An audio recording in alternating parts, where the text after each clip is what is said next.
clase. Un ratito, por favor.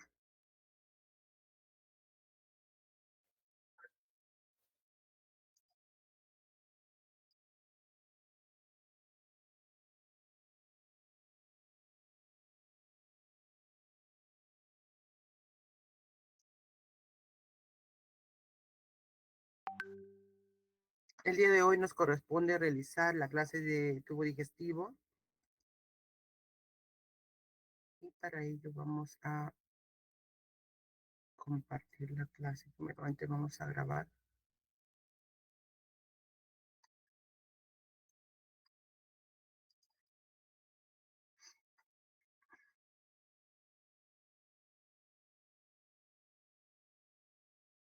Se está grabando la clase del día de hoy.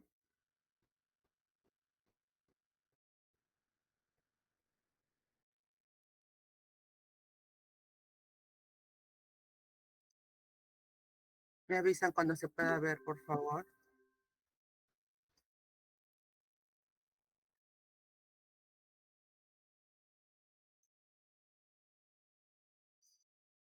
Por favor, delegado, ¿se puede ver la clase? Se ve, profesora. Listo. Entonces, el día de hoy vamos a desarrollar este tema de lo que es tubo digestivo. Pero antes de entrar al tema de lo que es el tubo digestivo, vamos a ver cómo se forman las cavidades, que ya más o menos tenemos una noción de la formación de las cavidades. Vamos a remontarnos a la etapa en la cual se han formado las hojas germinativas, que estamos en la tercera semana. Durante la tercera semana del desarrollo, en la cual aparecen pues las capas germinativas, se está llevando a cabo lo que es neurulación, se están formando los somitas y se están diferenciando la capa mesodérmica en tres zonas. Estas zonas del mesodermo van a ser denominados como el mesodermo paraxial, el mesodermo intermedio y el mesodermo lateral. Entonces, la capa paraxial de mesodermo dará origen a los somitas. En esta imagen, no sé si la están viendo, pero se está llevando a cabo lo que es la neurulación, la formación del tubo neural, y simultáneamente a nivel del mesodermo lateral empiezan a aparecer unos pequeños espacios que tienen una dirección craneal, es decir, se dirigen hacia la parte anterior, y estos van a adoptar una formación en herradura, van a irse hacia la parte anterior, pasando por la lámina precaudal, que ahora va a ser denominada como membrana bucofaringea. Entonces, esos pequeños espacios o celomas o espacios celómicos, entonces tienen esta dirección craneal y adoptan esta forma de herradura. Pronto, estos pequeños espacios que están en el mesodermo lateral van a dividir a la hoja mesodérmica lateral en dos hojas, ¿no? Una, la somatopleura, y la parte inferior, la esplagmopleura, que eso ya lo sabemos, ¿no? Entonces, hacia abajo tenemos la cavidad de lo que es el saco vitelino, y por encima tenemos la cavidad amniótica. Entonces, pronto estos pequeños espacios se van uniendo unos con otros, haciendo que los espacios sean más grandes. Y todos estos pequeños espacios se van a unir al final todos completamente y van a formar una cavidad en el mesodermo lateral que tiene una apariencia de herradura. Entonces, esta formación en herradura que aparece en el mesodermo lateral es el primordio para la formación de las cavidades corporales que posteriormente se van a formar o se van a diferenciar. Entonces, ¿qué es lo que queremos dar a entender? ¿Cómo es que aparecen estas cavidades corporales? Nosotros como personas tenemos una cavidad torácica, tenemos una cavidad abdominal, tenemos una cavidad pericárdica en la cual está alojado al interior el corazón, tenemos una cavidad torácica donde se alojan los órganos respiratorios y también lo que es el esófago, y una cavidad peritoneal que será pues la cavidad abdominal donde están alojados los órganos del tubo digestivo. Entonces, estas cavidades se van a formar a partir de este espacio o celoma que constituye una cavidad que se ha formado en el mesodermo lateral y que tiene la forma de una herradura. Entonces, acá les he hecho un esquema de la formación de lo que son el celoma intraembrionario por delante de la membrana bucofaringea, va a pasar y va a formar un arco que pasa por delante, y asimismo en la parte anterior de lo que es el arco de esta cavidad va a existir también una parte de mesodermo en esta zona anterior. Esta zona mesodérmica que queda como parte del mesodermo lateral constituye lo que es el septum transverso en la parte anterior. Entonces, todavía acá no ha habido plegamiento, estamos durante la tercera semana, no se va a llevar a cabo después en la cuarta semana el plegamiento craneal, movilizando esta zona en sentido ventral. Entonces, en la cuarta semana se ha constituido lo que ya se denomina como mesoteloma intraembrionario, que será el primordio para todas las cavidades corporales que va a existir posteriormente en el embrión. ¿Qué es lo que va a conformar? O sea, ¿qué cavidades se van a formar a partir de esta cavidad corporal? La zona anterior es denominada como la zona o área cardíaca, de tal manera que el arco que constituye este celoma intraembrionario va a constituir lo que es la cavidad pericárdica, en donde va a desarrollar el corazón posteriormente. Hacia los lados tenemos dos canales, canales laterales, que van a constituir posteriormente la cavidad pleural y la cavidad peritoneal, ¿no? Entonces, conforme va llevándose a cabo el plegamiento, en esta zona se van a ir constituyendo dos cavidades, una llamada la cavidad pleural, donde va a desarrollar el tubo respiratorio, y luego la otra es la cavidad peritoneal, que es la parte más posterior de estos dos canales, ¿no? Canales laterales, esta parte más posterior sería lo que es la cavidad peritoneal. Ojo, que este celoma o este espacio no pierde la conexión, está conectado lateralmente con el celoma extraembrionario, porque este será el celoma intraembrionario. Entonces, lateralmente hay conexión con el celoma extraembrionario. ¿Qué cosa era el celoma extraembrionario? Era la cavidad coriónica, ¿no? Que rodea al disco germinal. Por lo tanto, esta conexión que se establece a nivel del mesodermo lateral no se pierde. Y prueba de ello es que posteriormente, cuando se desarrollan los órganos en lo que es la cavidad abdominal, que sería la parte más posterior de este celoma, pues vamos a ver de que los intestinos se van a proyectar hacia la parte anterior de lo que es el cordón umbilical, porque bueno, en esta zona no se pierde esa conexión. Entonces tenemos ahí que la cavidad, la parte anterior, la curvatura de este celoma formará la futura cavidad pericárdica y los dos canales laterales constituyen pues la cavidad pleural y la cavidad peritoneal. Ahora, el mesénquima que rodea esta zona pues tampoco se pierde y eso va a formar un nuevo tejido que va a ser denominado como los mesotelios, ¿no? Hay un mesotelio que reviste externamente, que constituye posteriormente la pared, el peritoneo parietal, y una hoja que va a revestir internamente, una hoja externa, una hoja interna que constituye posteriormente el peritoneo visceral. Eso lo vamos a ver posteriormente, ¿no? Ahora, ¿con qué finalidad se forma esta cavidad? Con la finalidad de aportar un espacio interno al disco, porque todavía tiene forma de disco, al embrión, para que forme sus órganos, tanto de la vía respiratoria como la vía digestiva.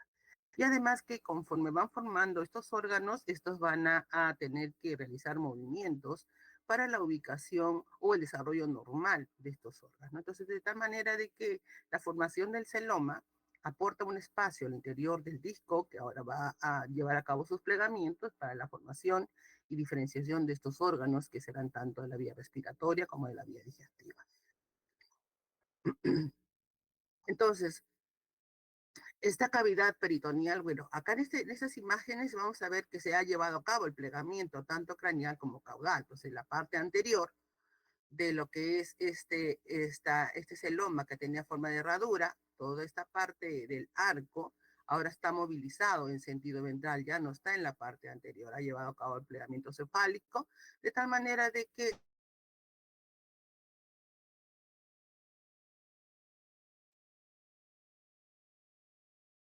la posición anterior o ventralmente a lo que ha habido la incorporación del saco vitelino y ha formado el intestino anterior, entonces ahora la cavidad pericárdica queda en esta posición debido al plegamiento, ¿no? En esta zona.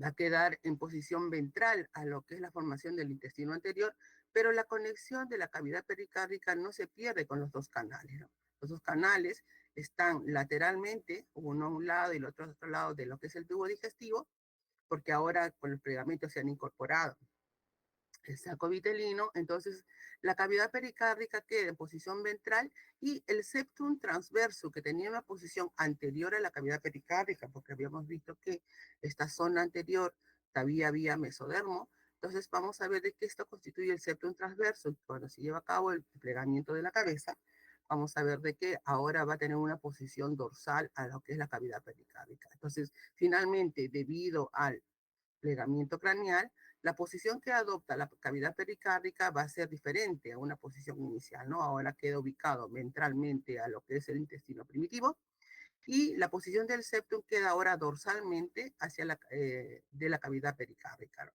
Y de tal manera que los dos canales no pierden la conexión con la cavidad pericárdica, siguen siendo laterales, no se pierde. Eso es importante porque posteriormente van a tener que formarse particiones, de tal manera que la cavidad pericárdica tiene que quedar aislada de los dos canales, se va a formar una partición entre la cavidad pericárdica y la cavidad pleural, y posteriormente la cavidad pleural va a tener que desarrollar una partición con lo que es la cavidad peritoneal, y en ello va a estar involucrada la formación del diafragma, ¿no?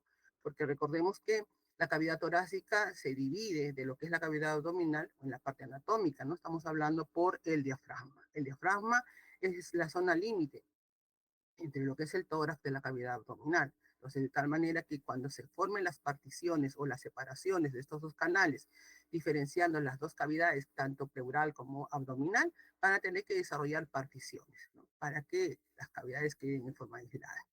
Entonces tenemos que a la 10ª semana la cavidad peritoneal va todavía, no pierde la conexión. ¿Por qué? Porque recordemos que inicialmente esa conexión no se ha perdido. Les dije que en esta zona, tanto el celoma intraembrionario con el celoma extraembrionario están conectados, ¿no? Y esto era prueba de que entre la 7ª semana o 6ª semana se produce la hernia umbilical. La hernia umbilical hace de que la formación del intestino, del tubo digestivo, pues se proyecte hacia la base del cordón umbilical. Pero posteriormente se retornan los intestinos entre la 10ª semana y 11 semanas. Eso quiere decir que ya la hernia fisiológica se va a ir reduciendo. Y entonces la conexión que hay entre la cavidad peritoneal se va perdiendo con la hernia umbilical. Eso significa que pierde la conexión ambos celomas a la 10ª semana. Entonces acá se ha llevado a cabo el plegamiento y la posteriormente ubicación de los órganos. Acá tenemos en el corte la cavidad pericárdica, cómo está conectado con los dos canales. Después del plegamiento, el intestino primitivo, allá. ¿Qué sucede? Que cuando se está llevando a cabo el plegamiento, lo que es el mesénquima que rodea el tubo digestivo lo une a la pared posterior.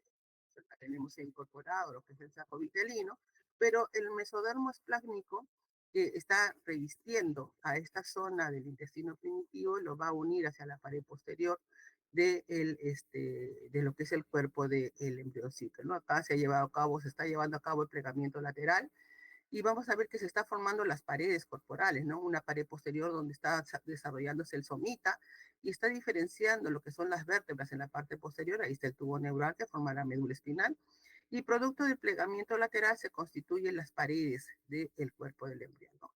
Ahora acá se ha formado el celoma, que son los dos canales, se ha incorporado lo que es el saco vitelino y el mesodermo que reviste, que sería el mesodermo esplácnico, se proyecta hacia la pared posterior formando lo que se conoce como el mesodermo dorsal y el mesodermo ventral. No lo une a la pared anterior y une el tubo digestivo, que es el tubo primitivo, se va a estar unido a la pared posterior mediante este mesodermo dorsal y también va a estar unido hacia la pared anterior cuando cierra, ¿no?, esta pared anterior producto del plegamiento hacia la parte anterior por su mesodermo ventral. Ahora, este mesodermo, tanto dorsal como ventral, pues no van a permanecer, ¿no? A nivel del mesodermo ventral va a desaparecer en casi todas las zonas del tubo digestivo, haciendo de que los dos celomas, que son los dos canales laterales, pues sean uno solo, ¿no? Y el tubo digestivo quede al interior sin la unión que hay hacia la pared anterior. Ahora, no todo el tubo digestivo va a degenerar este mesenterio ventral. Hay algunas zonas, como por ejemplo en la formación del estómago y en la formación del duodeno, que va a ir permaneciendo este mesenterio ventral y va a formar posteriormente los epiplones, ¿no?, que son una capa mesodérmica que lo va a unir a algunos órganos de lo que es el tubo digestivo. Pero en la mayoría de los órganos o derivados de este tubo digestivo va a ir desapareciendo este mesodermo ventral, más no el mesodermo dorsal. El mesodermo dorsal lo va a unir a la pared posterior. Entonces vamos a ir viendo que, lógicamente, que va a haber algunas derivaciones de este mesodermo dorsal, pero va a permanecer, va a ser de que el tubo digestivo en desarrollo se una a la pared posterior de lo que es el cuerpo del embrioncito. Bien, eso ya lo hemos visto en la formación del celoma. Entonces acá también estamos viendo cómo tiene la forma de una herradura, aparición de las dos hojas, ¿no? La somatopleura y la esplanopleura, plegamiento lateral, incorporación del saco vitelino. Acá la formación del mesenterio dorsal, del tubo digestivo, se están uniendo las dos paredes, la conexión del celoma intraembrionario producto de lo que es el plegamiento no se pierde con el celoma extraembrionario que está hacia afuera, pero acá se va a formar lo que es una prolongación del tubo digestivo formando la hernia umbilical y posteriormente eso se va a ir reduciendo debido a que los intestinos retornan otra vez hacia la cavidad abdominal. Lo mismo en la formación de la que no se pierde la conexión del celoma intraembrionario con el celoma extraembrionario.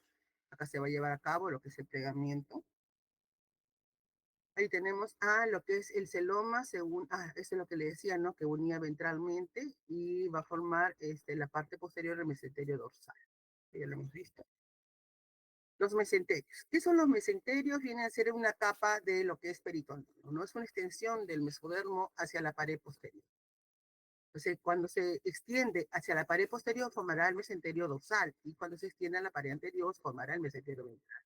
Ahora, ¿cuál es la otra función que también va a tener el mesenterio? Aparte de unir los órganos que van a derivar del tubo digestivo hacia la pared corporal, va a través de esta capa peritoneal, van a transcurrir vasos sanguíneos, producto de la aorta, ¿no? La aorta en la parte posterior también se está desarrollando y está formando vasos sanguíneos. Y a través de esta capa mesentérica, de mesenterio, van a transcurrir los vasos sanguíneos para los derivados que van a haber del tubo digestivo. Entonces, ¿cuáles son estos troncos o estos ramos arteriales que vienen de la aorta? Son tres esencialmente. Uno que se va a ir desarrollando para todos los derivados del intestino anterior, otro para la parte media y otro para la parte posterior. Entonces, ¿cuáles son esos ramos arteriales que parten de la aorta y que van a ir irrigando estos derivados? Se llama la arteria celíaca para los derivados del intestino anterior. Ahora, no todo el intestino anterior, la parte más anterior de lo que se llama, lo que es la faringe primitiva, va a tener otras arterias, pero la mayor parte de lo que es derivados del intestino anterior son irrigados por la arteria celíaca, que es la derivada de la aorta que va hacia lo que es intestino anterior. Luego la otra rama para el intestino medio se llama arteria mesentérica superior y lo que es la rama para el intestino posterior va a ser denominada como mesentérica inferior. Entonces, estos tres troncos, a través de la capa mesentérica que une el intestino primitivo hacia la pared posterior, pues van a ir irrigando estos derivados. Ahora, debido a la diferenciación de lo que es el peritoneo que va a recubrir las paredes corporales, vamos a ver de que van a haber algunos órganos que van a ser denominados intraperitoneales y retroperitoneales. Van a desarrollarse otros órganos que van a estar posteriores a esta capa mesentérica y va a ser denominado como órgano extraperitoneal, posterior. ¿No? Ahí tenemos el mesenterio dorsal hacia la pared posterior, órganos que se van a ir formando posteriormente a esta formación. Bueno, se van a llamar órganos retroperitoneales. Este es el tubo digestivo que ya está diferenciándose, ¿no? Este es lo que es la incorporación del saco vitelino. Entonces yo les decía de que cuando se incorpora el saco vitelino, la hoja esplácnica de mesodermo envía prolongaciones hacia la pared posterior. Este es un corte sagital, ¿no? Tenemos acá en la pared posterior, en lo cual se está desarrollando una aorta, bueno, inicialmente son dos aortas, pero posteriormente van a quedar una aorta dorsal, y de las cuales van a partir ramos o troncos que van a ir irrigando los derivados de los intestinos, tanto anterior, medio y posterior. ¿Cuáles son esos? La arteria celíaca, mesentérica superior y mesentérica inferior. Entonces, acá ya el tubo digestivo se está diferenciando, acá se está formando el estómago. Pero había una expansión del mesodermo esplácnico hacia la pared posterior, denominado el mesenterio dorsal. Y acá lo tenemos, ¿no? Que une el tubo digestivo hacia la pared posterior. Todo esto es mesenterio dorsal que fija, ¿no? El tubo digestivo hacia la pared posterior. Y también había un mesenterio dorsal, ventral, ¿no? El mesenterio ventral lo unía a la pared corporal anterior. Esta es la pared corporal anterior y lo va a unir, ¿no? Pero les dije que en la mayoría, tanto en el esófago, que está la parte anterior, desaparece, degenera este mesenterio ventral, excepto en las zonas del estómago, excepto a nivel del duodeno, donde prevalece para formar estas epiplones o también llamados aumentos, ¿no? Que lo va a unir, por ejemplo, el aumento que une, o el epiplón, o el mesenterio, por así decirlo, que une del estómago a la pared anterior, pues va a unirlo ahora al hígado, porque con esa parte anterior al estómago va a desarrollarse el hígado, entonces mantiene la unión al hígado y va a formar el aumento menor. Lo mismo el duodeno, que acá también está diferenciándose y no pierde ese mesenterio ventral y que lo une al hígado. En las demás partes del tubo digestivo sí se pierde esta conexión del mesodermo ventral, ¿no? Ya no va a haber porque degenera. Bien, lo mismo aquí con lo que es las imágenes que nos muestra Moore, con el mesenterio dorsal y lo que es el mesenterio ventral. Entonces la hoja del mesenterio ventral, acá se está formando el estómago, acá en esta zona del estómago, para lo que es la parte anterior. Bueno. Cavidades corporales. Entonces tenemos que, ¿cómo se forma la cavidad pericárdica? ¿No? Vamos a ver de qué. Esta cavidad pericárdica no es otra cosa que la formación de lo que es una parte de lo que es el celoma intraembrionario. Entonces, para la formación de estas cavidades, el primordio va a ser el celoma. Vamos a ver de qué. Al interior de este celoma, que es una cavidad, al interior de los dos canales, porque la parte anterior va a formar la cavidad pericárdica, acá se llevó a cabo el plegamiento, mire la ubicación del septum ahora, posteriormente a lo que es la cavidad pericárdica. Los dos canales que se forman y que no pierden la conexión con la cavidad pericárdica van a tener que desarrollar particiones. ¿Qué significa esto? Que van a tener que dividirse y separarse de la cavidad pericárdica. Ahí se está desarrollando el corazón. Entonces, los dos canales que se forman, ¿no? Estos dos canales laterales van a tener que desarrollar una serie de repliegues en el interior que luego van a tener que crecer y dividirse o separarse de la cavidad pericárdica y separarse ambos de la cavidad peritoneal. Entonces, ¿cuáles son estas particiones que se van a diferenciar? Van a estar en relación de la formación de dos yemas. Entonces, acá tenemos el intestino anterior.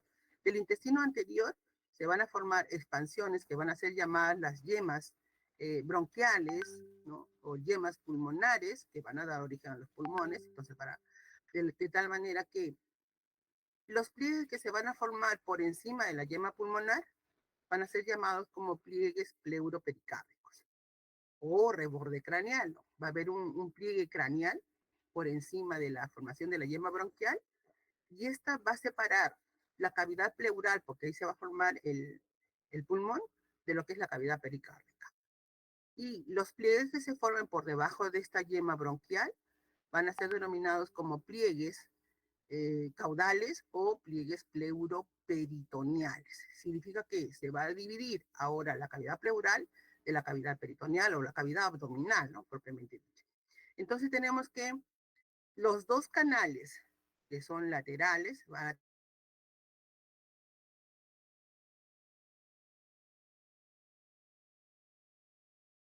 división de la cavidad pleural con la cavidad peritoneal. Entonces, ¿cómo se llaman estas divisiones que se van a formar? Van a ser llamados como rebordes. ¿Cuál va a ser acá el límite? Va a ser lo que es la yema pulmonar o la yema bronquial. Entonces, la yema bronquial por encima formará un pliegue llamado pleuropericárdico y el que está por debajo va a ser llamado como pliegue pleuroperitoneal. Listo.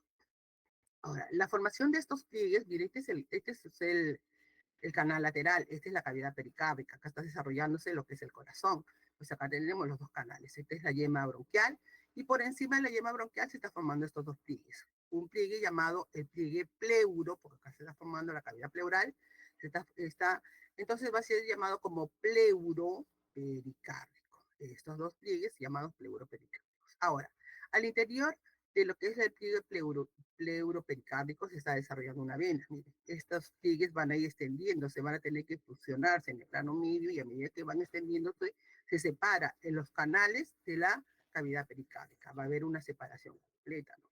Y ahí pues va a desarrollar lo que es el corazón separado de la cavidad pleural, en donde van a tener que crecer las yemas bronquiales y formar los pulmones posteriores.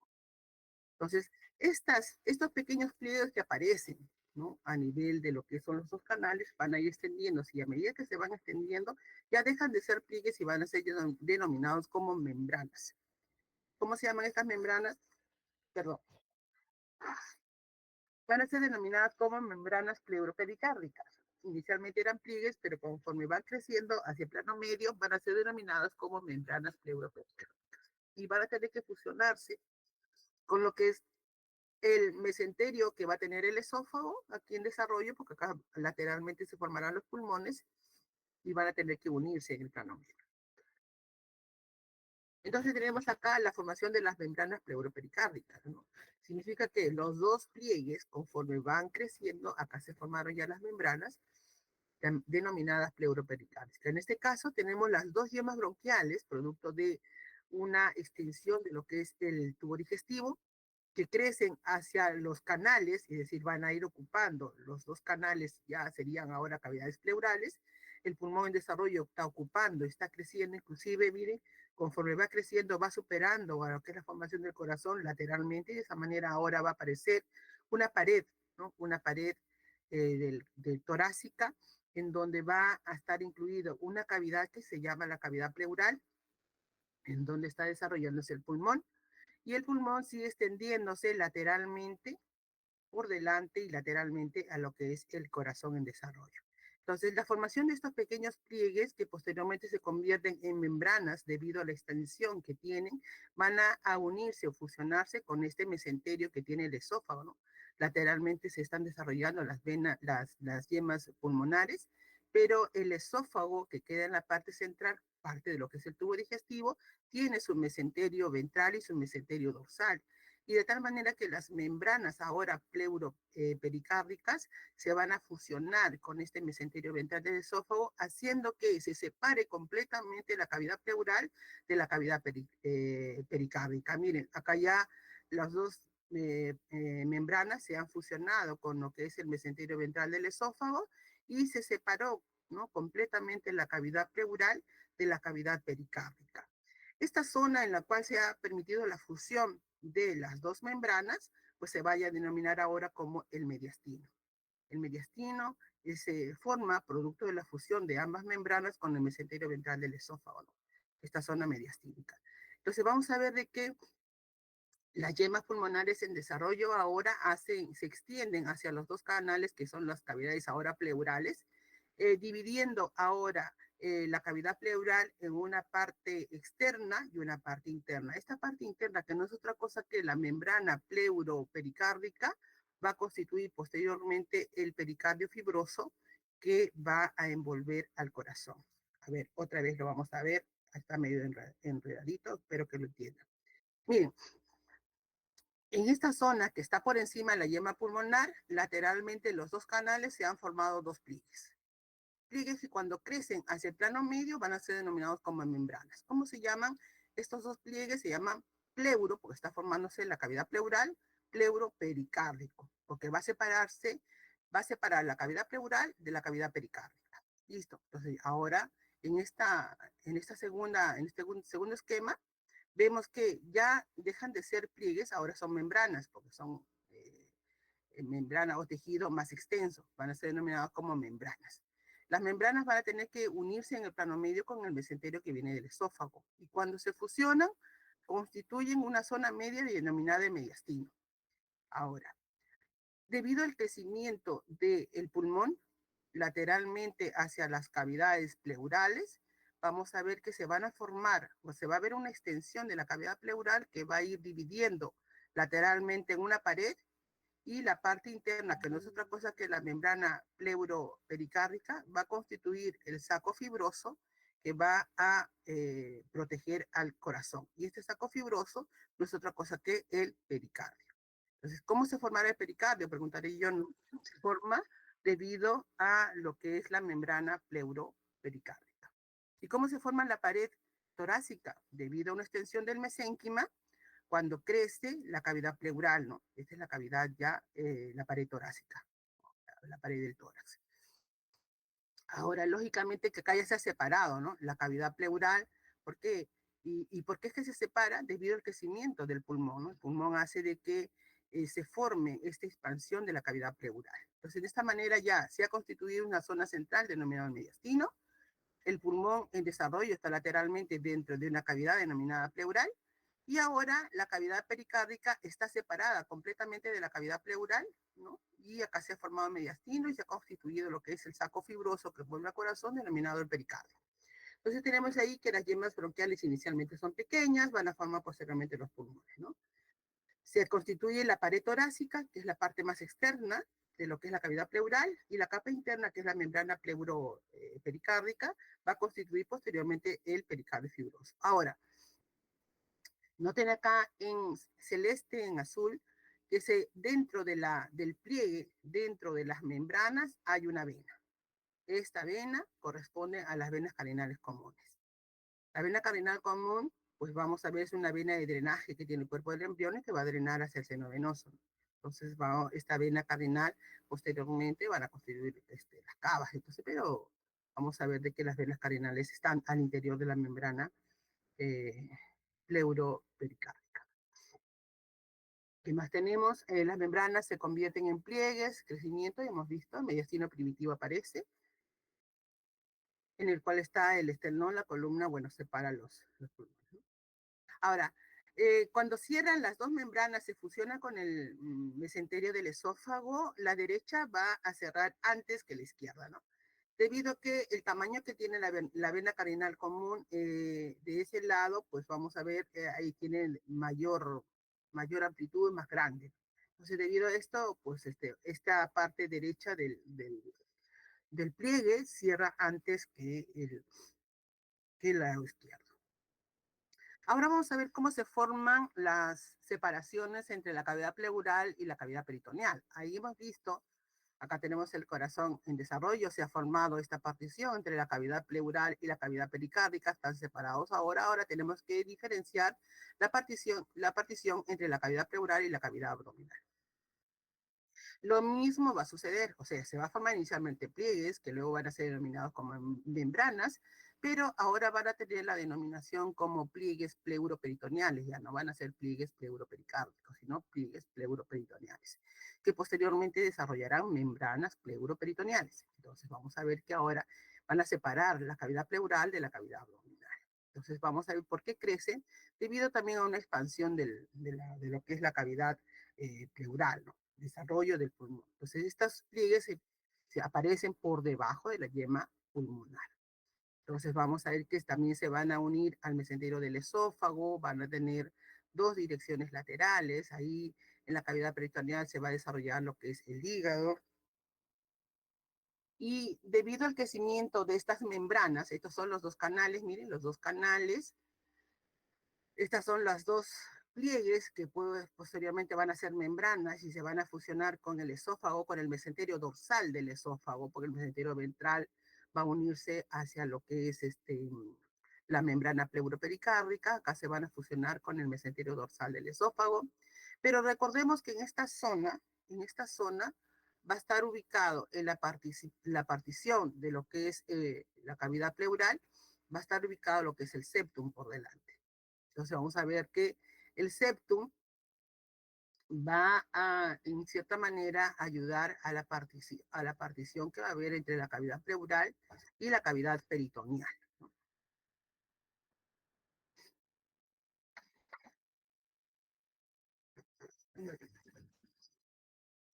Entonces, acá también, en esta imagen, estamos viendo que anteriormente pues, está ubicado el septum, ¿no? Por encima estaría la cavidad pericárdica, y acá tenemos al septum. Y lateralmente, pues vamos a ver que está creciendo hacia los dos canales, hacia estos dos canales laterales, los pliegues que posteriormente se convierten en membranas. Hacia atrás tenemos el esófago con su mesenterio dorsal, y los pliegues crecen hacia lo que es el plano medio. Conforme van a ir creciendo hacia el mesenterio del esófago, van a tener que fusionarse. Y cuando se fusionan completamente, se forma esta partición, ¿no? Que hay entre lo que es la cavidad pleural y la cavidad abdominal, ¿no? Que para desarrollar las cavidades torácica y abdominal. Ahora, desde la pared corporal, producto de lo que el plegamiento lateral, pues se van a ir diferenciando algunas células que van a ser mioblastos. Estos mioblastos van a ir creciendo en dirección hacia la membrana y van a ir pues haciendo de que cada vez la membrana pues sea más pequeña. Entonces van a ir reduciendo el tejido membranoso y va siendo reemplazado por tejido muscular. Y este tejido muscular va creciendo hacia la parte anterior de tal manera que constituye la parte muscular del diafragma. Entonces acá ya se está formando el diafragma. Entonces para la formación del diafragma, que constituye la separación de lo que es la cavidad peritoneal de la cavidad pleural, participan, ¿no?, los tejidos de el septum transversus, las membranas pleuroperitoneales y el crecimiento de lo que es la capa muscular y también el mesenterio del esófago. Entonces vamos a ver ahora cómo es que se forma el diafragma, ¿no? Pero para ello debemos saber que el lado derecho va a cerrar antes la membrana pleuroperitoneal derecha, se unirá antes que la izquierda. Y eso debido, bueno, en realidad no hay un criterio muy cierto, pero se cree, se piensa de que en ese lado derecho, como está desarrollando el hígado en la parte inferior, pues eso contribuye a que cierre antes el lado derecho que el lado izquierdo. Entonces, para ello vamos a ver cómo se forma el músculo diafragma. Para la formación y diferenciación del diafragma, pues participa el cromosoma 15, el brazo largo del cromosoma 15 tiene que estar pues adecuadamente desarrollándose de tal manera que la formación esté implicado el cromosoma. El diafragma como estructura que va a dividir las cavidades pleurales y peritoneales, se procede de cuatro zonas. Uno, denominado el septum. Dos, las membranas pleuroperitoneales. Tres, el mesenterio del esófago y de la parte muscular de la pared corporal, ¿no? ¿Qué aporta el septum? El septum va a aportar la porción central del diafragma, ¿no? Va a desarrollar la parte tendinosa central del diafragma. ¿Por qué? Anatómicamente el diafragma va a tener la porción muscular que es lateral. Entonces, toda la parte lateral del diafragma que va a desarrollar un aspecto de una cúpula pues va a tener crecimiento muscular y la parte central va a ser tendón, es la parte tendinosa. Y esta parte central deriva del septum. Ahora, no solamente el septum va a formar la parte tendinosa, sino también va a formar, como está implicado en ello la formación del hígado, también va a desarrollar una parte del hígado, que va a ser denominada como lo que es la capa más externa que tiene el hígado. Bueno, ahí te me voy a acordar el nombre, la cápsula de Cliso. Entonces, eso va a ir desarrollándose a partir de lo que es también el septum transverso. Bien. ¿Qué otro más va a formar el tendón central de lo que es el diafragma? Algunas estructuras mesenquimatosas del hígado y se une al mesenterio del esófago aproximadamente a la sexta semana. El mesenterio dorsal del esófago también participa en lo que es la formación de este músculo, que aporta el mesenterio dorsal del esófago, que es la parte que une el esófago a la pared posterior, va a formar estas dos estructuras que son tendinosas y musculares, que constituyen la crura diafragmática, que no es otra cosa que los pilares del diafragma. Por ahí debe estar. Va a desarrollar lo que es la crura del diafragma, que son los pilares, y vamos a ver de que las membranas pleuroperitoneales, que inicialmente son grandes, van a ser sustituidas por el crecimiento muscular y al final van a formar una pequeña porción de lo que es la parte tendinosa, que en su mayor proporción está formado por el septo. Ahí van a quedar rezagados lo que son las membranas pleuroperitoneales. Y el crecimiento de la pared del diafragma ocurre desde el de la hoja mesodérmica lateral, que diferencia algunos mioblastos, y que va creciendo. Ahora, esta forma de cúpula que va a tener el músculo, pues se debe al crecimiento de la cavidad pleural, ¿no? La cavidad pleural, que está por encima de lo que es la formación del diafragma, va a ir extendiéndose lateralmente debido a la expansión que hace la yema pulmonar, ¿no? Entonces, el crecimiento del pulmón hace de que se forma o se amplíe esta zona lateral, adquiriendo la forma redondeada que va a tener el diafragma debido al crecimiento de esta cavidad, ¿no? Por expansión de lo que son los pulmones en desarrollo. Y es por eso que luego la cavidad pleural va a desarrollar fondos de saco, que son expansiones que tiene esta cavidad dándole una forma redondeada al diafragma, ¿no? Entonces, el músculo crece desde las paredes, ¿no?, de lo que es el mesodermo somático. Se forman los recesos costodiafragmáticos debido al crecimiento de la cavidad pleural. Ahora, ¿cuál es la posición que tiene el diafragma? Inicialmente, el diafragma, cuando se desarrolla, va a tener una ubicación cervical. Es decir, que cuando se va formando el septo, que formará una parte importante del músculo diafragma, esta va a estar ubicado a nivel de los primeros somitas cervicales. Entonces, conforme va creciendo, acá se está llevando a cabo el plegamiento. Vamos a ver, conforme va creciendo el cuerpo del embrión y encorvándose, la posición del diafragma también va cambiando. Inicialmente es frente a los primeros somitas, posteriormente, debido al crecimiento del cuerpo, ya a la sexta semana, el diafragma va a ocupar una posición torácica. Entonces, más o menos a la altura de las vértebras torácicas 4 o 5 va a tener una posición el diafragma. Posteriormente, a la octava semana, ya el diafragma ocupa una posición a nivel lumbar. Entonces, ya está ocupado esta posición. Pero debido a que el desarrollo inicial es frente a los somitas cervicales, los nervios que parten de estos somitas cervicales 3, 4, van a ir inervando a estas primeras porciones que va a tener el diafragma. Debido a los cambios de posición que va haciendo el diafragma por el crecimiento corporal, vamos a ver que estos nervios llamados nervios frénicos para el diafragma van a ir extendiéndose. No pierden la conexión cervical.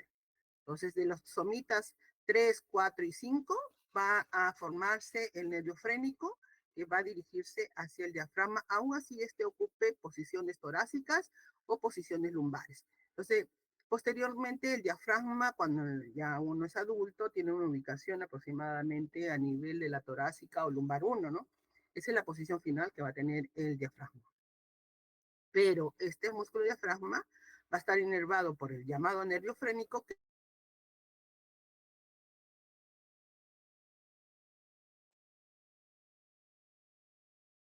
es plexo cervical, plexo nervioso cervical, y uno de los nervios que salen de este plexo, pues va a inervar el diafragma. Entonces la pregunta era, ¿por qué un nervio que inerva una estructura que ocupa una posición lumbar sale desde la región cervical? Y la explicación está dentro de lo que es el desarrollo embriológico, ¿no? Entonces, ahí comprendemos el por qué el nervio frénico pues nace de los primeros somitas cervicales, pero tiene una dirección inferior. Entonces, el nervio va a ir elongándose a medida que el diafragma va ocupando posiciones bajas. Ahora, gran parte del diafragma va a estar inervado por lo que es el nervio frénico, que parte desde la región cervical, pero como también el diafragma va a tener porción muscular, entonces, por lo tanto, los nervios intercostales, que son los nervios inferiores, son los que se encargan de la inervación muscular que tiene el diafragma. Por lo tanto, los nervios intercostales inferiores también participan en la inervación del diafragma, no solo el nervio cervical. Bien, habrán anomalías respecto al diafragma, sí, ¿no? Pueden haber, por ejemplo, hernias, llamada la hernia de Borchardt. Ocurre, cuando ocurre esta hernia, que es un orificio o una falta de cierre de esta porción de la membrana, vamos a ver de qué ocurre en el lado izquierdo. ¿Por qué no en el lado derecho? Porque hemos dicho que el lado derecho cierra antes que el lado izquierdo. Entonces, por lo tanto, cuando ocurre esta herniación, es frecuentemente más en el lado izquierdo que en el lado derecho. Cuando ocurre en el lado izquierdo se llama hernia de Borchardt. Acá hay una mutación del cromosoma 15. Recuerden que el cromosoma 15 está involucrado en la formación adecuada del diafragma. Ahora, también puede llevarse a cabo una anomalía llamada eventración. ¿Qué cosa es una eventración? Es cuando una parte de la pared del diafragma pues pierde sensibilidad, pierde inervación. Por lo tanto, se forma un fondo de saco que se convierte tiene la misma, bueno, la misma anomalía que lo que es un agujero, porque permite la eventración, es decir, permite que los intestinos o el tubo digestivo, parte del tubo digestivo, ingrese hacia lo que es la cavidad torácica o hacia la cavidad abdominal. Entonces, este ingreso de lo que son tubo digestivo hacia la cavidad torácica no permite un adecuado desarrollo del pulmón, haciendo de que el pulmón, en este caso, pues sea hipoplásico, ¿no? Se comprime el pulmón, no desarrolla adecuadamente. Entonces, esto En la etapa fetal, pues no va a tener mayor complicación. La complicación se hace posterior al nacimiento, ¿no? Debido a que este pulmón es hipoplástico, es pequeño y no va a extenderse para recibir el aporte de oxígeno, de aire, ¿no? Que recuerden que cuando estamos en la etapa fetal, pues el aporte de oxígeno lo hace la madre a través de la placenta. Pero una vez que se produce el nacimiento, es el niño que tiene que ¿no? Respirar por sí solo, y la poca formación del pulmón pues no, va a impedir esta amplitud, ¿no? Este ingreso de oxígeno. Entonces, la formación de la eventración o este fondo de saco pues se comporta igual como que fuera una hernia. Hay otras anomalías como hernias hiatales, diafragmas accesorio, hernias epigástricas, bueno, que pueden también, ¿no? Vamos a ver ahora tubo digestivo. Entonces, hasta ahí hemos diferenciado cómo es que se forman las particiones, cómo se forman las cavidades corporales. Y ahora vamos a ver cuáles son los órganos que van a derivar del tubo digestivo. Recordar que en la formación del tubo digestivo,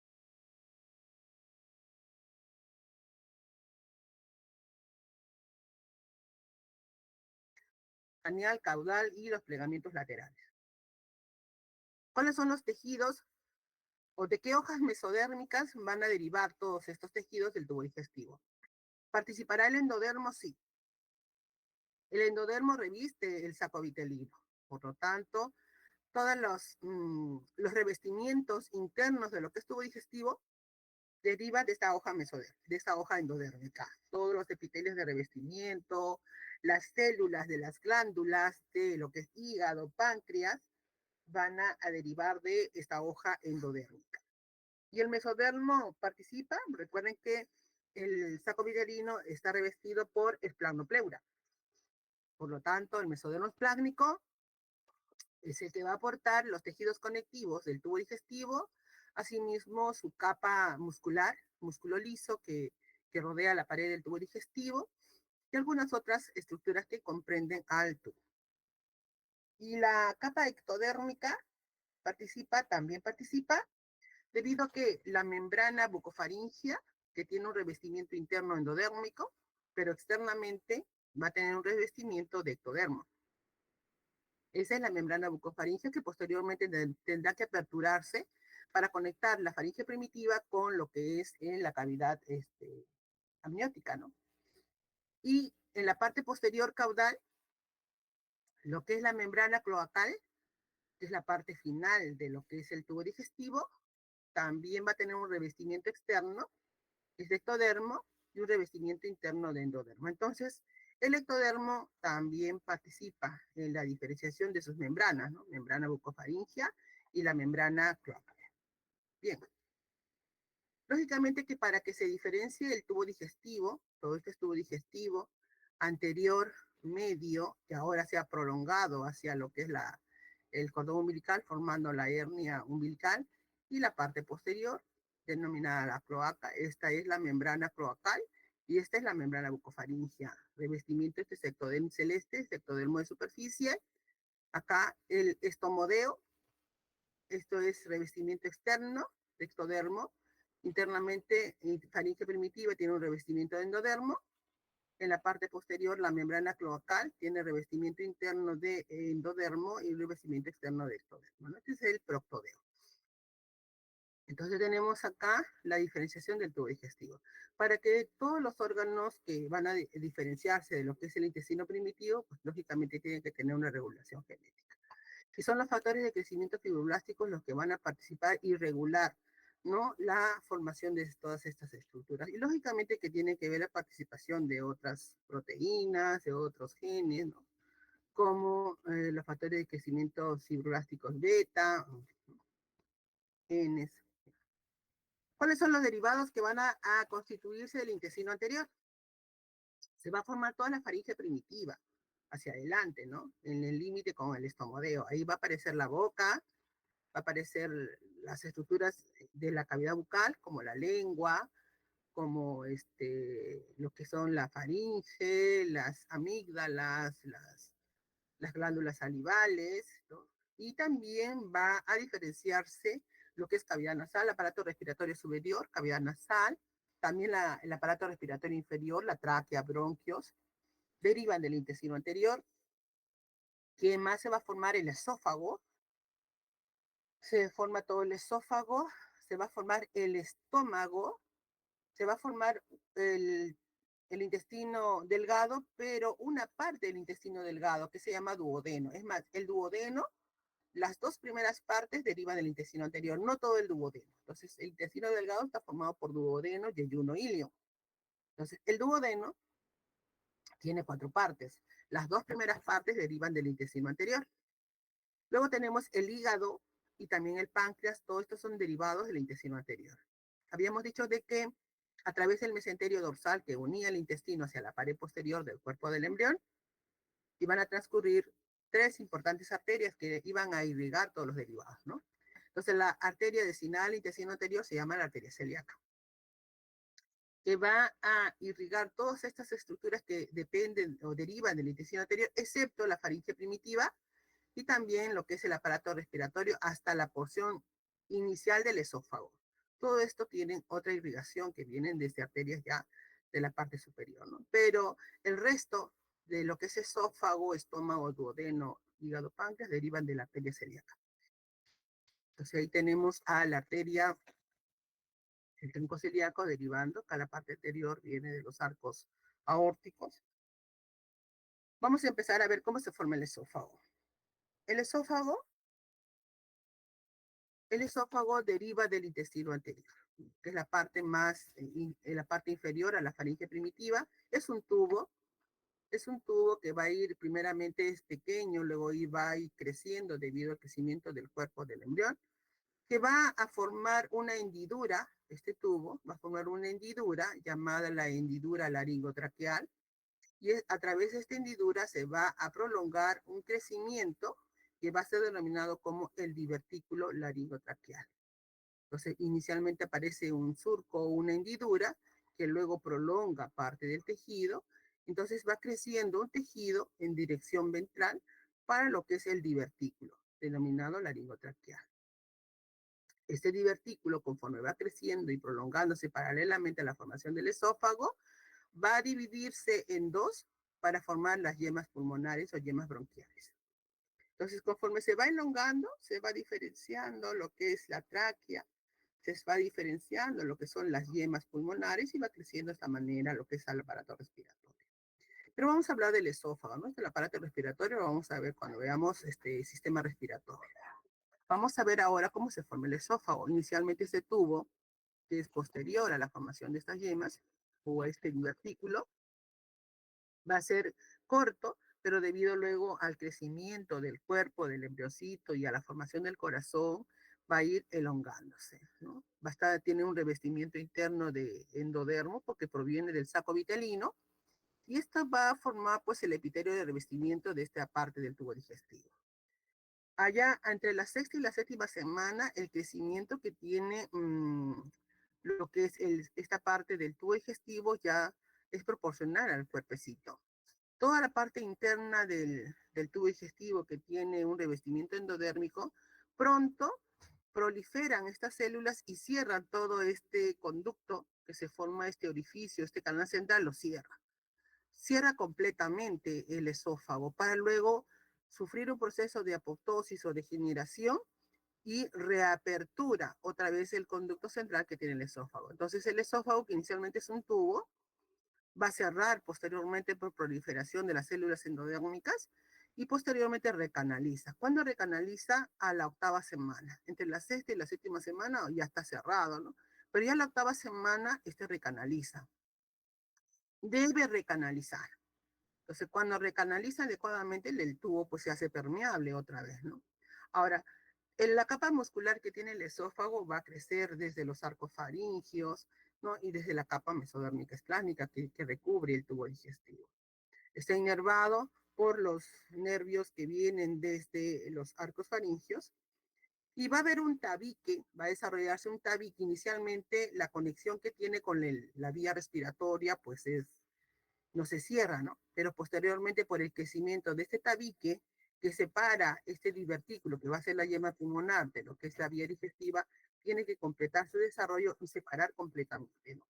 Ahora, primeramente, vean acá que la conexión entre lo que es el tubo digestivo y lo que es la vía respiratoria es real, ¿no? Y posteriormente, por la formación de este tabique, tiene que separar lo que es la vía digestiva de la vía respiratoria, separando completamente ambos tubos, ¿no? Por un lado, lo que es la tráquea, por otro lado, el esófago.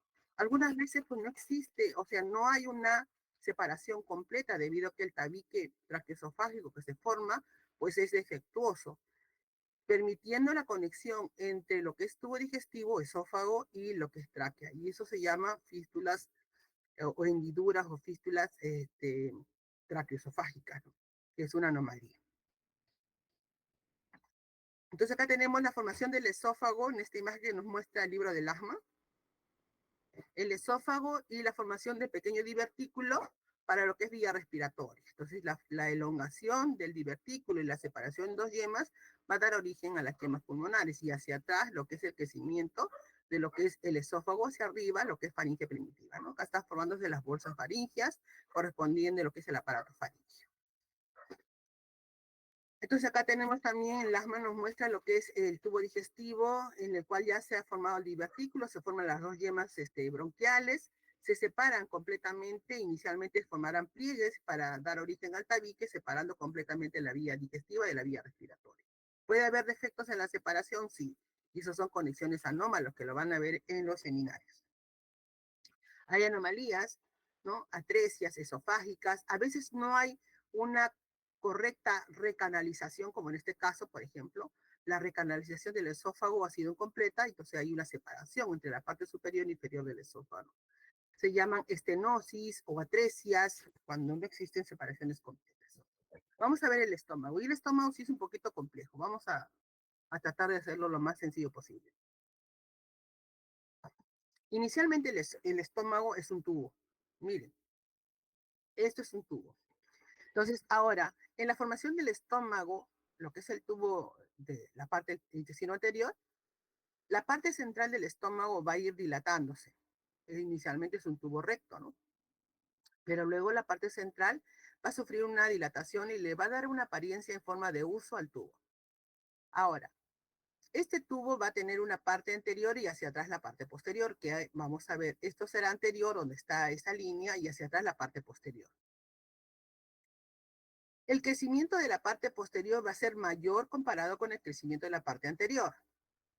La parte anterior crece más que la parte anterior. Eso va a hacer de que el tubo que tiene la forma de uso o la parte central, pues hacia atrás se proyecte mucho más acá girado. Y miren la parte posterior cómo se está proyectando, a diferencia de la parte anterior. Ahora, cuando se está dilatando más la parte posterior, va a haber rotaciones que va a ser el estómago. Va a rotar en sentido de las agujas del reloj más o menos 90 grados. Esta parte anterior ahora va a ir a la derecha y la parte posterior va a venir a la izquierda. Entonces, toda la parte anterior, ¿no? Va a irse a la derecha y la parte posterior viene hacia la izquierda, adoptando esta posición. Entonces, ahora toda la parte anterior es derecha y la posterior va a ser más dilatada, ¿no? La izquierda. Va a venir al lado izquierdo. Esta es la parte superior y esta es la parte inferior del tubo. Superior craneal, así lo dice el libro, craneal y caudal. En una segunda rotación que hace el estómago, la parte craneal o la parte superior va a descender, va a bajar, y la parte inferior sube. Entonces, esta parte superior baja y rota hacia la izquierda, va a movilizarse a la izquierda y abajo, y la parte inferior hacia la derecha y arriba. Mire, arriba hacia abajo, mire cómo está rotando hacia abajo, y esta parte inferior hacia arriba y hacia la derecha. De tal manera que la curvatura mayor que tenía una posición izquierda, ahora va a tener una posición inferior, ¿no? Entonces, hacia la izquierda, inferior.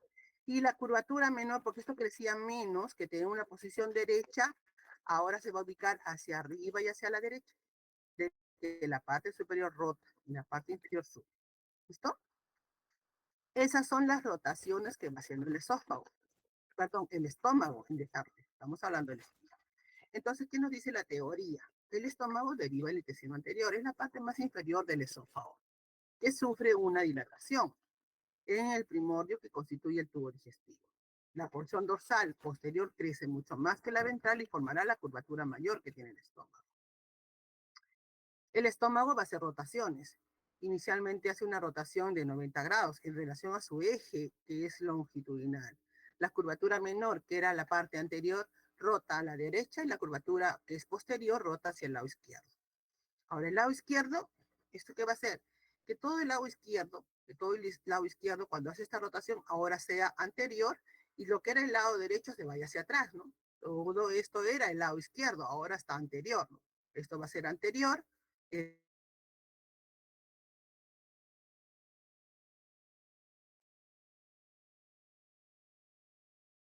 y el lado derecho se vaya hacia atrás.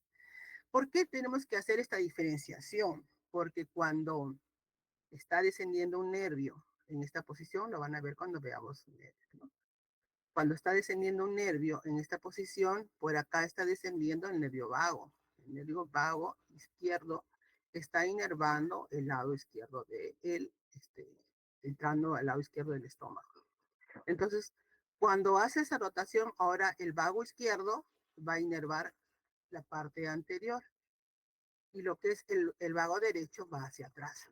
El vago derecho está yendo por detrás. Lo voy a poner acá en línea punteada porque está yendo por detrás. Entonces, ¿cómo inervará el estómago? El vago izquierdo inerva la cara anterior y el derecho por detrás. Entonces, esa es la explicación de por qué los nervios vagos no son para el lado izquierdo y derecho, ¿no? Sino es anterior y posterior. Bueno, entonces el lado izquierdo ahora es anterior y el lado derecho es posterior. Los extremos craneocaneal rotan en sentido hacia el lado derecho, hacia el lado izquierdo y hacia abajo. Y la posición final sería el vago izquierdo va ubicado en la pared anterior y el derecho en su pared posterior. Ahora, el mesenterio tiene un mesenterio, ¿no? Tanto anterior, que les dije que en el estómago no se perdía, y el posterior. Cuando está haciendo sus rotaciones, el mesenterio, como debido al crecimiento de la parte posterior de este estómago primitivo, pues va a crecer también lo que es el mesenterio dorsal, que lo une a la pared posterior. Entonces se va a ir elongando, va rotando, se va prolongando y en la parte posterior se va a formar una cavidad. Y esa cavidad recibe el nombre de la cavidad eh, epiploica, la parte posterior, y miren, conforme rota la parte superior hacia abajo, se va prolongando ese mesenterio dorsal para formar el llamado epíplon mayor, que va a ser como una membrana de parte de la curvatura mayor hacia la parte anterior, formando hacia atrás la bolsa epiploica. Este mesenterio ventral del estómago no se pierde y lo va a unir al hígado. Está unido al hígado formando ligamentos, hepato gástrico, que lo une al hígado, también llamado epíplon. No se pierde. Epíplon mayor, ya sabemos cómo se forma el epíplon mayor por una prolongación del mesenterio dorsal de lo que es el estómago, y el epíplon menor que lo une al hígado por lo que es el mesenterio ventral del estómago. Listo, entonces esa es la diferenciación del estómago. Así se formará hacia atrás la bolsa epiploica por una rotación, una elongación del mesenterio que lo une a la pared posterior, se forma esta bolsa epiploica. Y la prolongación hacia abajo, debido a la rotación superior hacia abajo, se forma el epiploma mayor, que cerrará esta bolsa cuando se unen las dos hojas del epiploma mayor. Ya tenemos esto, los epiplomas. Duodeno. El duodeno es la parte caudal a lo que es la formación del estómago. Y este duodeno también era un tubo, ¿no? Era un tubo que lateralmente a lo que es el duodeno va formando algunas yemas. Este es el estómago diferenciando ya sus curvaturas y haciendo sus rotaciones. Y debido a las rotaciones que va haciendo el estómago, esta parte caudal, que sería el duodeno, también hace sus rotaciones. Pero lateralmente a lo que es el duodeno se van formando yemas, que van a dar origen a lo que es el hígado con sus vías biliares y van a formarse dos yemas en relación al páncreas, que cuando hacen las rotaciones, las dos yemas pancreáticas se van a fusionar para dar origen al páncreas, que va a quedar ubicado posterior del estómago. Bueno, entonces el duodeno, que tenía forma de un tubo, ahora va a adquirir la forma de una C debido a lo que es las rotaciones que va haciendo el estómago. Entonces, al duodeno también igualito es un tubo que luego cerrará y luego va a recanalizar, muy similar a lo que ocurría con el esófago. Entonces adquiere esta parte. Ahora, no todo el duodeno deriva del intestino anterior, solo las dos primeras porciones, es decir, esta primera porción y segunda porción, primera y segunda porción, ¿no? Derivan del intestino anterior. La tercera y la cuarta porción del duodeno derivan del intestino medio. Es por ello que cuando nosotros diferenciamos duodeno respecto a su irrigación, las dos primeras partes tienen una irrigación del tronco celíaco y la tercera y la cuarta parte deriva o tienen irrigación de la arteria mesentérica superior, ¿no? Entonces el duodeno va a tener cuatro partes. Acá tenemos superior, media, tercera y cuarta parte. Entonces, tanto la primera parte y la segunda parte derivan del intestino anterior y la tercera y la cuarta parte derivan del intestino medio. ¿Ya? Así que hígado y vesícula biliar. Vamos a ver. Entonces, acá en estas imágenes el duodeno está haciendo sus rotaciones debido a que el estómago se está diferenciando. Entonces, lateralmente al duodeno se van formando yemas o divertículos, ¿no? Un primer divertículo llamado el divertículo hepático, un divertículo llamado hepático es uno solo, pero luego este divertículo hepático que tiene un conducto, que tiene este conducto que lo une hacia lo que es el duodeno, va a tener dos divisiones, una posterior y una anterior. La posterior es más grande, ven ustedes, que la anterior, ¿no? Entonces, este divertículo o la yema hepática se divide en dos zonas, posterior y anterior, o craneal y caudal. Bueno, es posterior, sí, ¿no? Craneal y caudal. Entonces, craneal y caudal, entonces vamos a ver que la parte craneal o la parte superior va a ser más grande comparada con la parte inferior, ¿no? Entonces, ¿qué va a formar la parte superior de este divertículo? El hígado. ¿Y qué va a formar la parte inferior? Va a formar la vesícula biliar. Entonces tenemos que el divertículo hepático, producto un divertículo que crece en relación al duodeno, revestido por endodermo, pues va a formar lo que es el hígado. El hígado va a desarrollar sus células hepáticas, también el septum. Recuerden que acá tenemos la formación del diafragma, el septum, el mesenterio que viene del diafragma, pues vamos a ver el septum va a aportar también en la parte externa, en la cápsula que envuelve al hígado, que recibe el nombre de las células de Kupffer o tejido fibroso, que aporta también en la diferenciación del hígado. Entre la quinta y la sexta semana ocupa esta glándula, ocupa casi toda la cavidad abdominal, por lo tanto no hay espacio para la formación de los intestinos, ¿no? Entonces por eso que luego protruyen hacia el cordón umbilical. Ocupa casi todo el espacio, ya empieza a haber hematopoiesis a la sexta semana, es por eso que esta glándula se hace rojiza. Constituye ya la novena semana, ven ustedes, el 10% de todo el peso del cuerpo ya del fetito, y el interiormente va desarrollando conductos biliares, porque esa va a ser la función del hígado, aparte de tener una función hematopoyética, va a ir formando bilis, que van a ir, ¿no?, mediante sus conductos dirigiéndose a lo que es duodeno, que no pierde la conexión con el duodeno, y la formación de la bilis empieza ya a las 12 semanas. La parte caudal formará la vesícula biliar, y la vesícula biliar pues, está unido al conducto que une a lo que es el duodeno. Y ese conducto, el tallo del divertículo, va a formar el conducto cístico posteriormente. Entonces vamos a ver que el conducto cístico que lo une al conducto hepático. El colédoco se forma por la unión del conducto biliar junto con el conducto cístico y este va a desembocar en la segunda porción del duodeno, ¿no? Acá ya ha hecho su rotación el duodeno.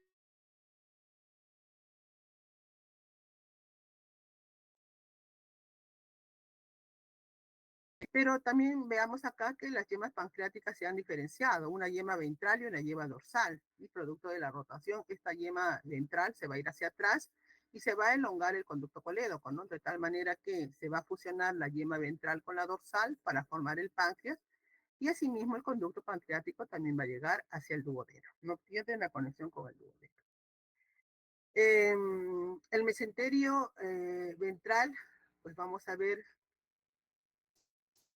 va a dar origen a lo que es del estómago, formará el epípromenor y ahí se van a formar, el mesenterio ventral de lo que es el hígado formará un ligamento que lo une a la pared corporal denominado ligamento falciforme.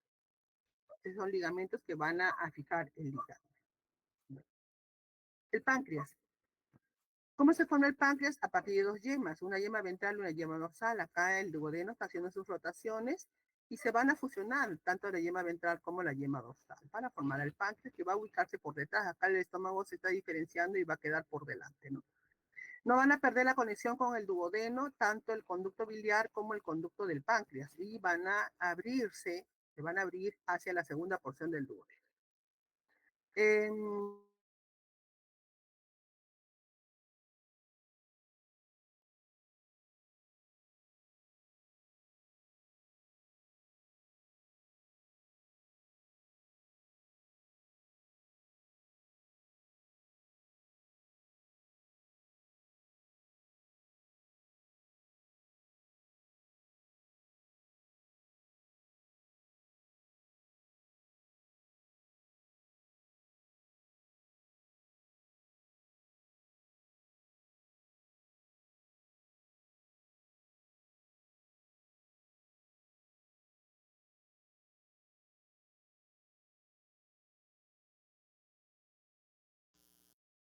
Jóvenes, disculpen, me sacó el sistema.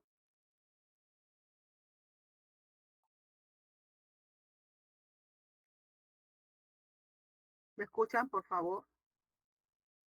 Sí, doctora, sí, sí. Sí, doctora. Sí, me sacó el sistema, no sé por qué.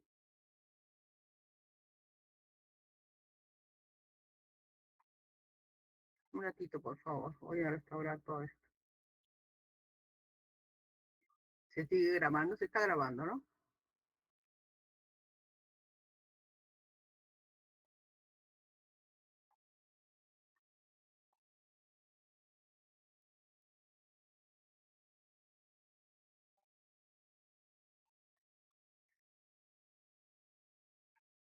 Ya lo habíamos visto. ¿Se está viendo las imágenes? ¿Me avisan, por favor? Sí, magíster. Ya, gracias, gracias. Nos quedamos en el páncreas, ¿no? Ahora nos queda en páncreas. A ver. Les había dicho que el páncreas, sí, se ve, ¿no? Por favor, me dice, ¿estamos en páncreas? Sí, magíster. Bien, gracias. Entonces, las yemas pancreáticas, que son dos, una ventral y una dorsal, se van a fusionar producto de las rotaciones que está haciendo el duodeno debido a la rotación que hace el estómago. Entonces termina por funcionarse y la conexión que tienen con lo que es el duodeno no se pierde. Es por eso que luego los líquidos que elabora o las secreciones que elabora el páncreas drenan hacia el tubo digestivo. Asimismo la bilis, que ya a las 12 semanas pues también está transcurriendo hacia el interior del tubo digestivo. Ahora, el páncreas como glándula que tiene secreciones que aportan al tubo digestivo también va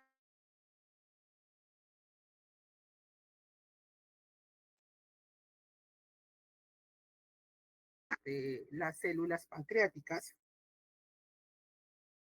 que derivan desde el endodermo. Estas células van a desarrollar hormonas como la insulina, que empieza a formarse ya a la 10ª semana, el glucagón a la 15 semana, que son las que van a regular posteriormente lo que son los niveles de azúcar en sangre, ¿no? ¿Habrá anomalías respecto a lo que es páncreas? Sí, cuando las yemas pancreáticas no se fusionan, no se unen, por lo tanto puede haber una denominada, un denominado páncreas anular, un anillo pancreático alrededor del duodeno, o un páncreas accesorio cuando la yema pancreática pues posterior o la ventral no se ha fusionado, ¿no? Un páncreas accesorio. El vaso. La formación del vaso, que es un órgano hematopoyético que cumple una función posteriormente a lo que hace el hígado, va a estar incluido al interior del mesenterio dorsal de lo que es el estómago. Entonces el estómago en desarrollo acá se está diferenciando y haciendo sus rotaciones a nivel de este mesenterio del estómago que lo une a la pared corporal posterior, pues va diferenciándose algunas células que van a ir formando el vaso. Y la ubicación del vaso inicialmente es posterior al estómago, luego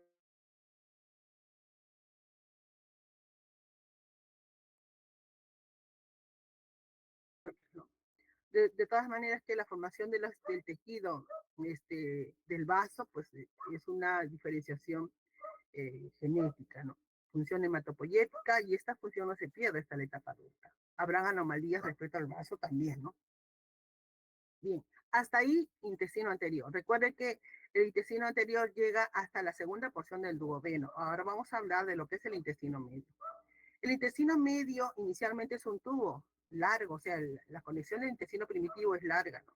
Sino que en estos momentos, en esta semana, que estamos en la 5ª semana, pues el hígado en desarrollo está ocupando esta pequeña cavidad, ¿no? En lo cual la diferenciación del intestino medio no tiene lugar. Lo que hace es que crezca el intestino medio y se proyecte hacia el cordón umbilical, que no ha perdido la conexión acá con lo que es la región del tallo vitelino. Por lo tanto, acá hay una pequeña porción todavía de intestino, de saco vitelino, que debe terminar de incorporarse. Entonces, debido a eso, pues esta parte del intestino medio se proyecta y va a formar un asa. Esta formación en forma en forma de arco recibe el nombre del asa del intestino medio, que tiene dos partes, superior e inferior, y que conecta por la parte anterior, conecta hacia lo que es el tallo vitelino con la pequeña parte del saco vitelino que queda por incorporarse. Entonces, la formación del asa del intestino medio se proyecta hacia el cordón umbilical. Y es ahí donde va a permanecer desde aproximadamente fines de la 6ª semana o 7ª semana hasta más o menos la 10ª semana, aproximadamente algo de 4 semanas. 7, 8, 9, 10, hasta más o menos 10 o 11 semanas va a permanecer ahí. Y va a iniciar su desarrollo de los intestinos a nivel de la base del cordón umbilical. Es por eso que luego se aparece como una hernia en lo que es el cordón umbilical. Entonces tenemos que ¿qué va a formar el intestino medio? Va a formar el intestino delgado, va a formar el colon, la parte inferior formará el colon y la tercera y la cuarta porción del duodeno. Entonces formará duodeno, va a formar intestino delgado, intestino grueso, la parte inicial, la parte ascendente y el colon transverso del intestino grueso, y una parte del intestino grueso de diferencia del intestino posterior. Bien, la arteria destinada para lo que es el intestino medio, que va por el mesenterio dorsal, es la arteria mesentérica superior, que va a irrigar los derivados del tubo digestivo, incluyendo la tercera y la cuarta porción del duodeno. Entonces, ya la 6ª semana se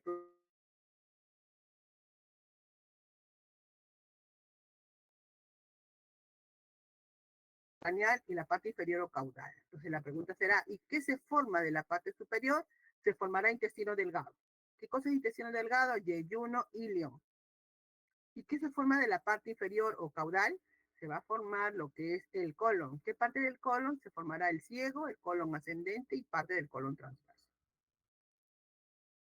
Entonces, en esta imagen ya vemos que el asa de intestino medio está proyectado hacia el cordón umbilical y la parte superior ya está empezando su diferenciación.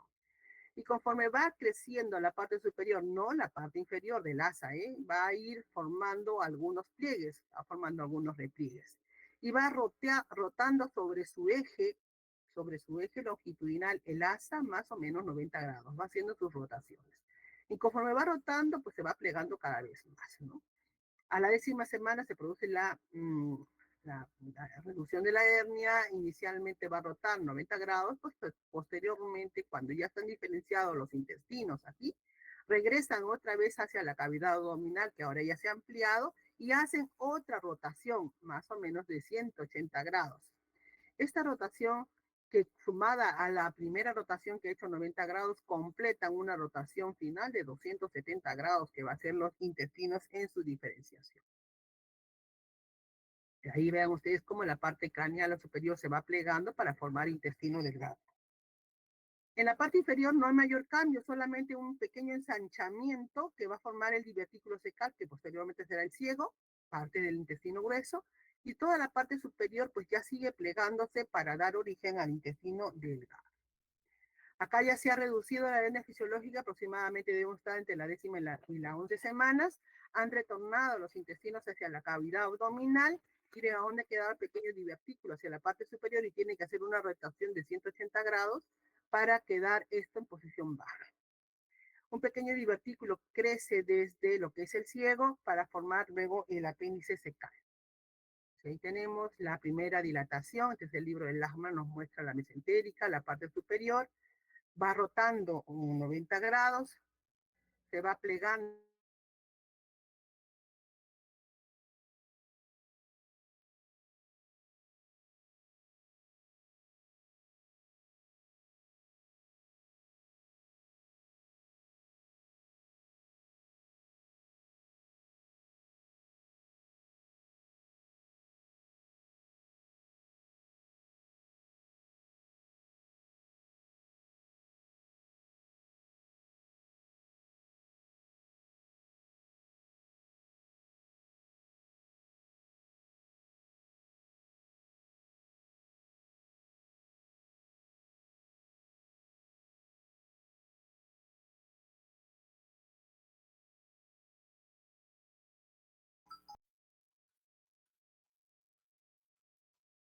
Jóvenes, se me ha cerrado, por favor, otra vez. Sí, ya te escuché, el delegado está llamando. No sé qué tengo que llevar a arreglar mi computadora. Algo está sucediendo. Bueno, vamos otra vez a...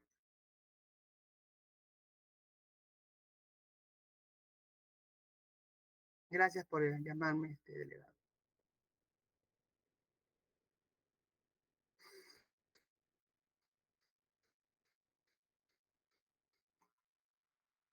Era para avisarme, ¿no? Que se había cerrado la pantalla.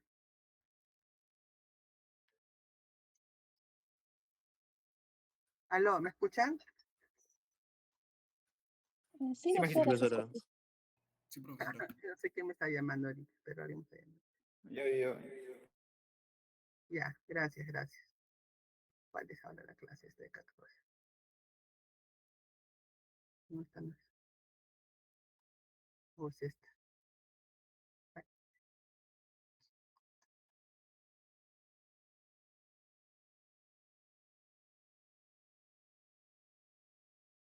Sí, esta es.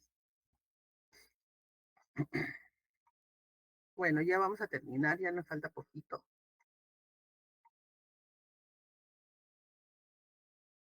Estamos en el intestino medio, ¿no?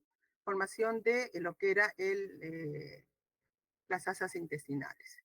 Ahora, los intestinos van a permanecer unidos hacia la parte posterior mediante un mesenterio y va a ser denominado el mesenterio del intestino delgado, ¿no? Que lo va a fusionar siempre hacia la parte posterior, ¿no? La diferenciación de lo que se está viendo en las imágenes, por favor, me confirman, ¿eh? Sí, doctora, sí se ve. Entonces, la formación del intestino delgado no va a perder la conexión hacia la pared posterior y va a formarse un mesenterio. A pesar de que esta parte del intestino se mueve, pero no pierde la conexión y por lo tanto constituye su mesenterio de unión hacia la pared posterior de lo que es el abdomen. Entonces también a partir de lo que es esta asa intestinal, de la parte inferior va a haber un pequeño divertículo. Ese es el único cambio que ocurre en lo que es la hernia fisiológica, ¿no? Que va a dar origen a lo que es el ciego.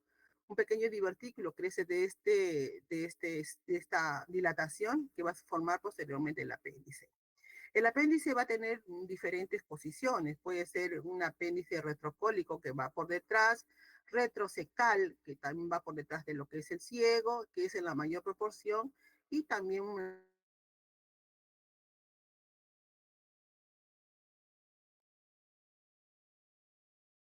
ejemplo, cuando no ha habido una reducción de la hernia fisiológica, entonces tenemos la formación del onfalocele, en lo cual se produce pues por un fallo, un fallo en el retorno o una reducción de la hernia fisiológica y vamos a ver de qué parte de lo que son el tubo digestivo queda atrapado en el cordón umbilical.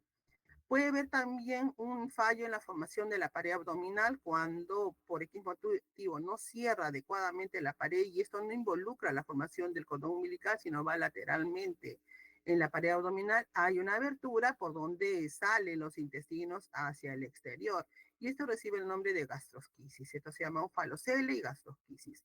Bueno, ¿habrá diferencias entre estas dos anomalías? Pues sí, acá hay un revestimiento, ¿no? De lo que es amnios en relación a lo que es cordón umbilical. Acá se involucra el cordón umbilical y en el caso de gastrosquisis está fuera de lo que es cordón umbilical.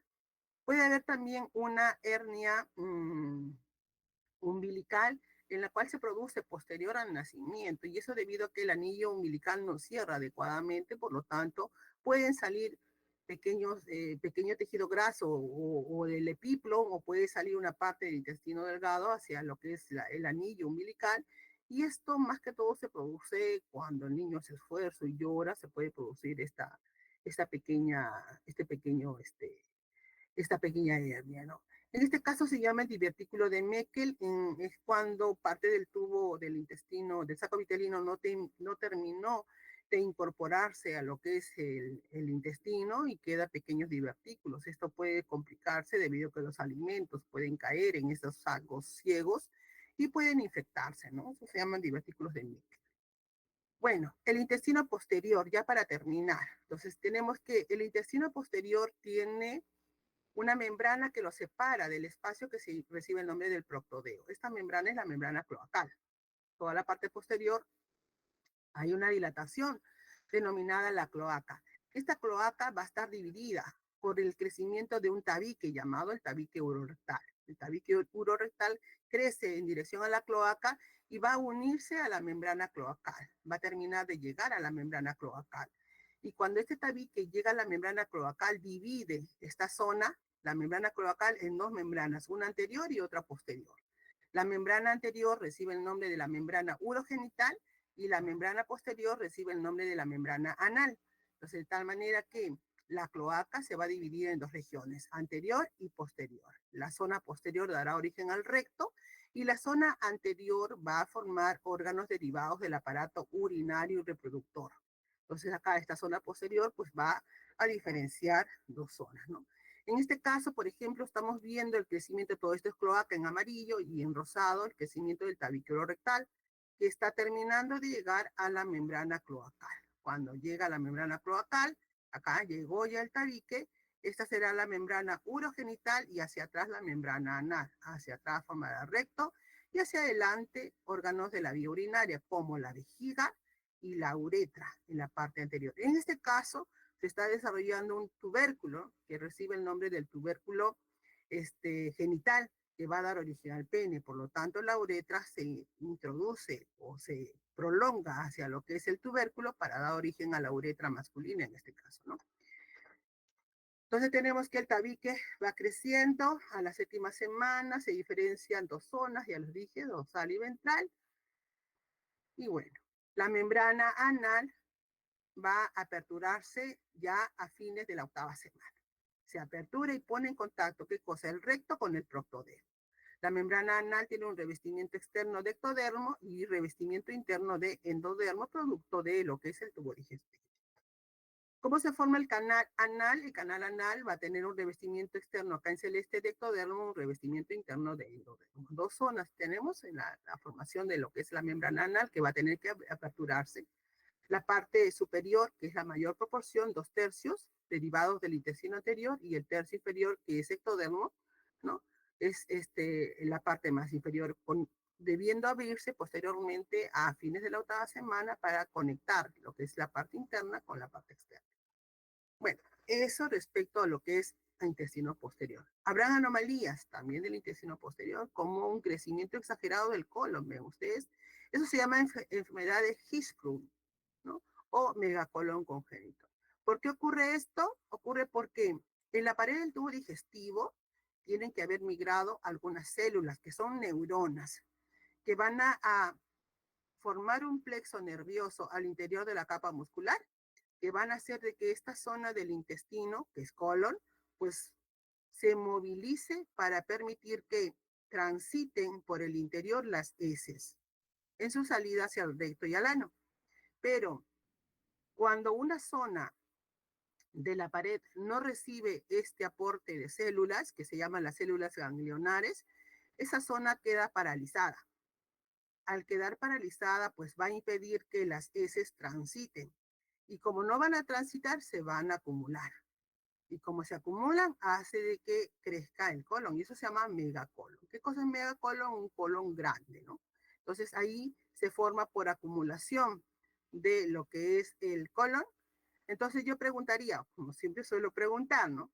¿Dónde está el defecto en este megacolon? Muchas veces me dicen, me señalan acá, el colon grande es la parte defectuosa. No es así, ¿no? La parte defectuosa es la parte inferior.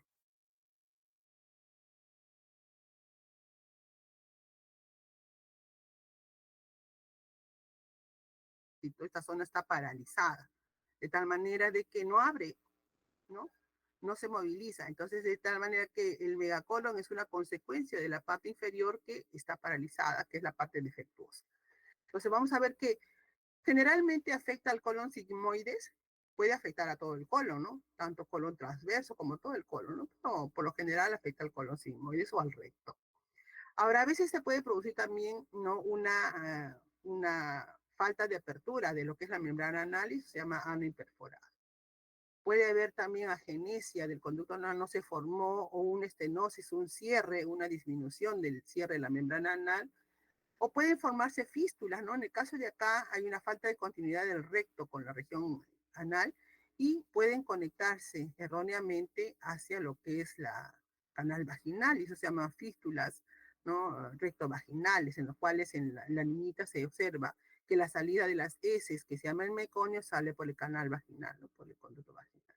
Entonces eso se llama fístulas o estenosis de la vía del intestino posterior. Y ahí terminamos, jóvenes. ¿Alguna pregunta?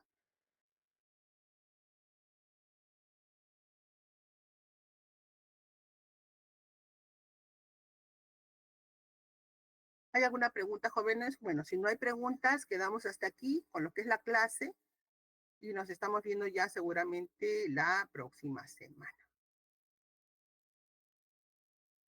Ay, no. Gracias, Miss. Ya. Listo, nos vemos la próxima semana. Miss, gracias. Hasta luego. Chao. Hasta luego, profesora. De igual Hasta manera, luego, chicos, Miss.